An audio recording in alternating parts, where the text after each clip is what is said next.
Peace and love. If anyone should enter the stream, um, I'm not sleeping too good right now. I have to get up soon, but I am going to go ahead and try to read one half of part 4 of Free Negro Heads of Families in 1830 in the United States. Part 4 of the introduction is economic achievement or economic achievement.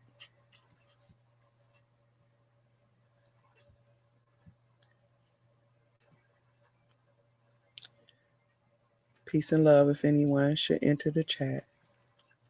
I am going to attempt to read one half, which is about 5 pages of economic achievement. The fourth part, 4 of 5, the fourth part of the introduction of the book, Free Negro, Free Negro Heads of Households.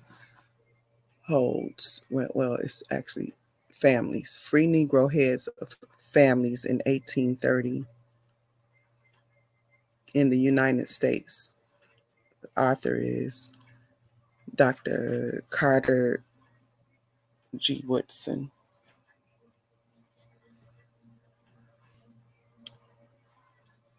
The right of the free Negro to trade and to own property might have enabled him to make much more economic than civic or political progress, had not various forces operated to the contrary. To reinforce the institution of slavery by rendering impossible its overthrow through stimulus to surveil insurrection, the economic rights of the free Negroes were restricted during the reactionary period. Furthermore, the agricultural labor being furnished by the slaves, the free Negroes in the South, as a majority, had to be content with the odd jobs and menial service in the cities and towns of the largely non-slave holding areas, while the fortunate few served as mechanics and artisans. And yet, while availing themselves of these limited opportunities, they were restricted as to locomotion in the South. They could be arrested as vagrants and sold into servitude if they were found beyond the limits of the district in which they had legal residence. In most reactionary states, a slave manumitted had to leave within a certain time, and free Negroes already resident had to go also, unless they could find some white man to give bond for their good behavior, or unless the legislature granted them a permit to remain. In the North, the free Negroes were also often handicapped by restrictions on their movements. These appeared either in the actual laws or in the operation of race prejudice, most bitterly expressed in the antagonism of trade unions and the attacks of foreigners immigrating into this country to compete with the Negroes in menial service. What the free Negroes actually accumulated under these circumstances, moreover, was prematurely lost in their having to leave the South under legal proscription or public opinion, in their being driven from place to place by mobs breaking up Negro settlements already transplanted from the South to the North, and in undergoing of still another transplantation to Liberia and Canada. The free Negroes in the South, as a majority, however, were economically efficient. This is proved by the demand for them as laborers among the very persons who indiscriminately criticized them as vagabonds and lepers of society.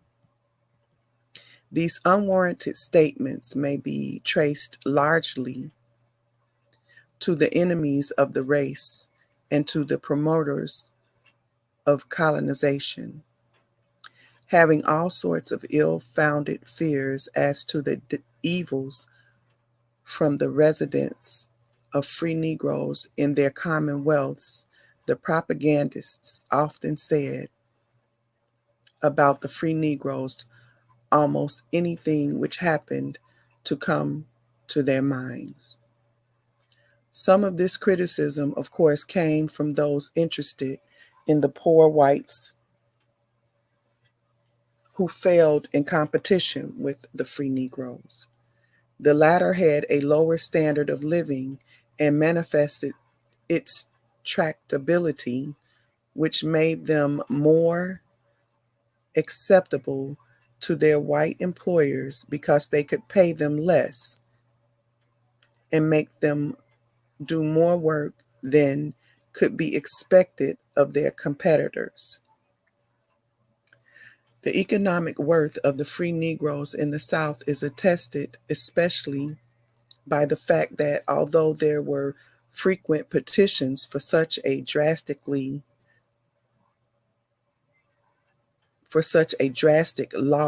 as to compel the deportation of free Negroes, those states in which this class of the population was most numerous never enacted such a measure, and those which did never rigidly enforced them.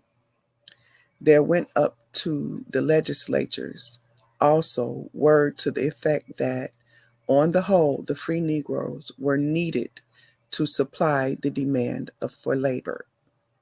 This was especially true of the seaboard slave states, from which ambitious slaveholders moved to settle in the lower South, where free Negroes were few and were not permitted to increase. From these very states, too, went also the poor whites of the uplands into the Northwest Territory, where slavery was prohibited, and where the migrating whites met the free Negroes in a different atmosphere.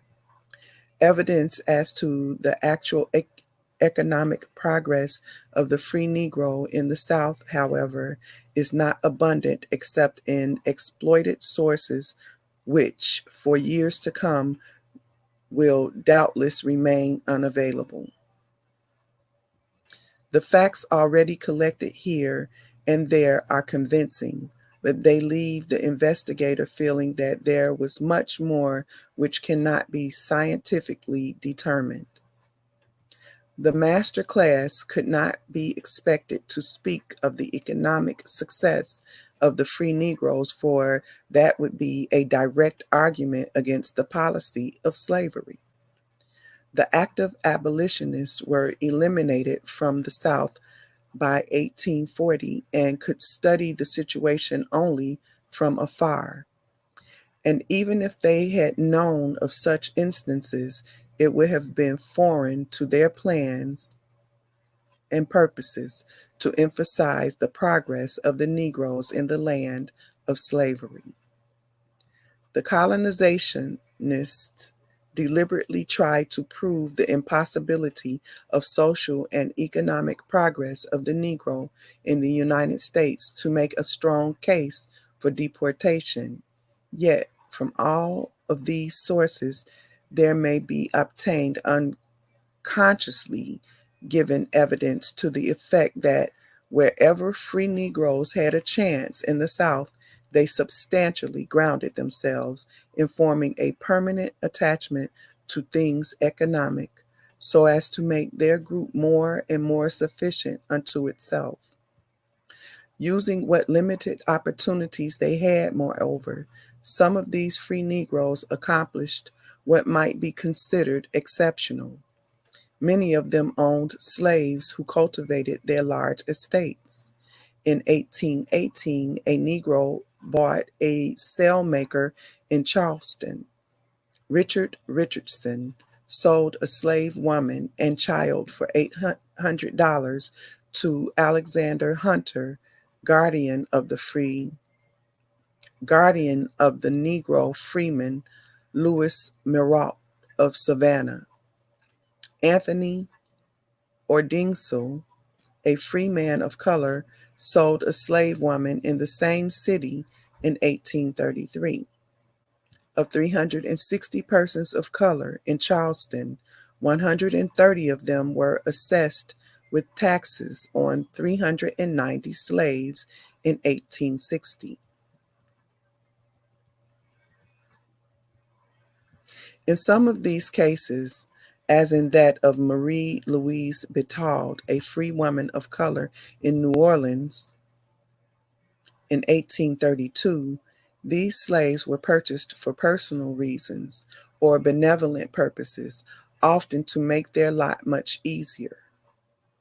They were sometimes sold by sympathetic white persons to Negroes for a nominal sum on the condition that they be kindly treated. A Charleston Negro who purchased his wife for $700 sold her at a profit of $50 because she would not behave herself. In the same way, John Norval's father of Cumberland County, Virginia, disposed of his wife a few years before the Civil War. A Negro named Creighton living in Charleston, South Carolina, accumulated considerable wealth, which he finally decided to devote to the colonization of the Negroes in Liberia.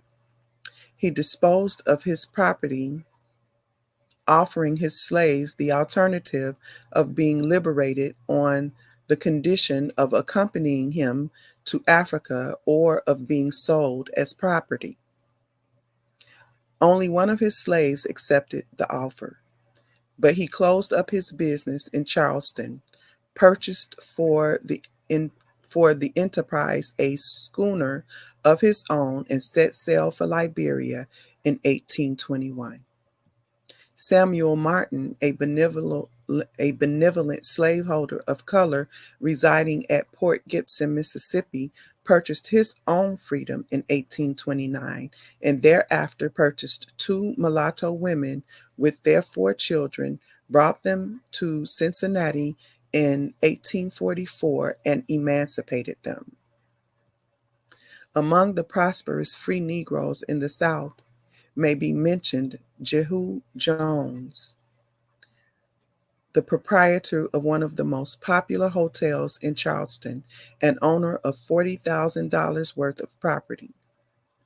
A Negro in Lexington, Kentucky was worth $20,000 in 1830. In 1833, Solomon Humphreys, a free Negro well known by men of all classes in Macon, Georgia, kept a grocery store there and had more credit than any other merchant in the town. He had accumulated about $20,000 worth of property, including a number of slaves. There lived Tommy LaFone in New Orleans, where he accumulated real estate to the amount of almost $500,000, and in the same city, a woman of color owning a tavern and several slaves. Cyprian Ricard bought an estate in Iberville Parish with 91 slaves for about $225,000. Marie Metoyer of Natchitoches Parish possessed 50 slaves and an estate of more than 2,000 acres. Charles Rogues of the same community left 47 slaves in 1848. Martin Donato of St. Landry died that year, leaving a Negro wife and children possessed of 4,500 arpents of land 89 slaves, and personal property worth $46,000. In 1848, S. Wesley Jones of Tuscaloosa, Alabama, had been a successful businessman for about 10 years. A Negro in St. Paul's Parish, South Carolina, was said to have 200 slaves and a white wife and son-in-law in 1857. These Negroes, however, were exceptions to the rule. Most useful free Negroes in urban communities belonged to the artisan class, and there were more of them than one would think. In southern cities, most of the work in the mechanic arts was done by Negroes, as there were less discrimination in this field in the South than in the North.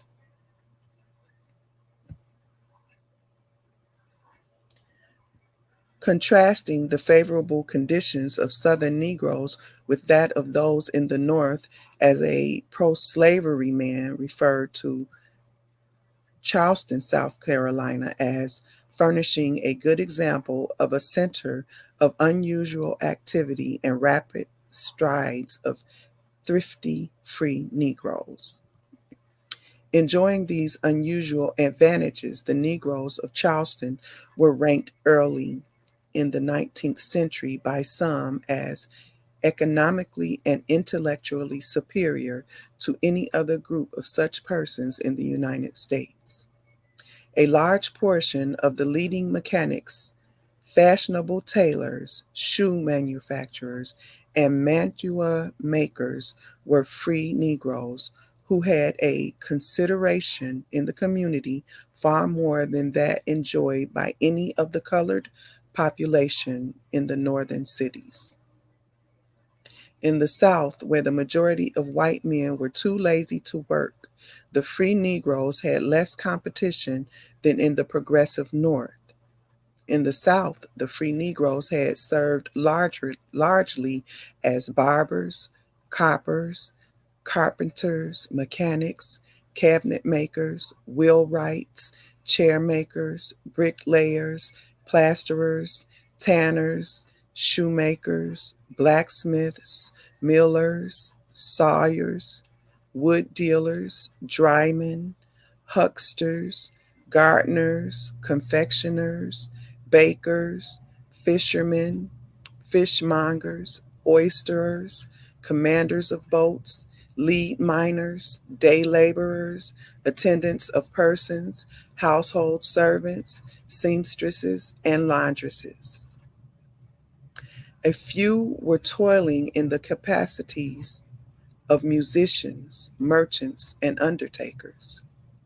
There were some prosperous Negro farmers owning considerable land.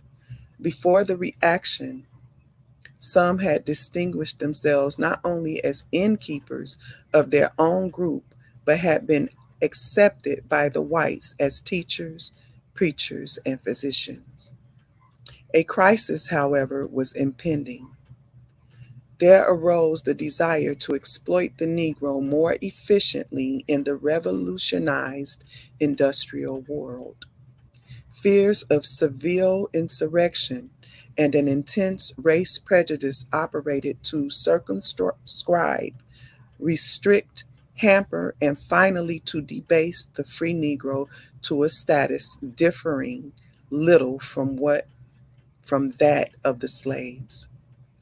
About the only difference between the status of the two was that the free Negroes might own such property as the whites ordained from time to time that they might possess. To keep down the free Negro class, laws restricting manumission were enacted to limit this benevolence of white men by imposing difficult conditions, as in Virginia in 1806. Thereafter, these freedmen were to be sent out of the state unless their former masters gave assurance that they would not become a public charge. How the economic progress of the Negro was impeded may be seen by the hostile attitude of Southern whites, which necessitated a transplantation to free soil in the North. Because of the African Methodist Episcopal Church in Charleston, South Carolina, was broken up by the whites excited over the Denmark-Vesey plot in 1822, a considerable number of thrifty free Negroes, led by Morris Brown, left for the North, where they had to start life anew. In North Carolina, where the free Negroes enjoyed civic and political privileges longer than any other Southern commonwealth, the sympathetic Quakers took it upon themselves to transplant to communities in the Northwest Territory a large group of free Negroes who had found the changed conditions in North Carolina so intolerable as to prefer migration. Because of the Virginia drastic laws of the father of Richard D. Baptiste and Marie Louise Moore, the mother of Fannie M. Richards, led a colony of free Negroes from Fredericksburg to Detroit. For about similar reasons, the father of Robert A. Pelham conducted other such progressive Negroes from Petersburg, Virginia in 1859, the immediate cause being the killing of this man's dog in compliance with the law that free Negroes should not possess firearms, dogs, or poisonous drugs. From Maryland and Virginia, there went many free Negroes as individuals or in families to Philadelphia, Columbia, York, Pittsburgh, and Harrisburg, as did others from Tennessee and Kentucky to urban centers like Ironton, Portsmouth, and Cincinnati, just across the Ohio. And this is where I will end my first half of part 4 of the introduction. So I will continue here with no further possibility for increasing in the South when I read again, hopefully tomorrow.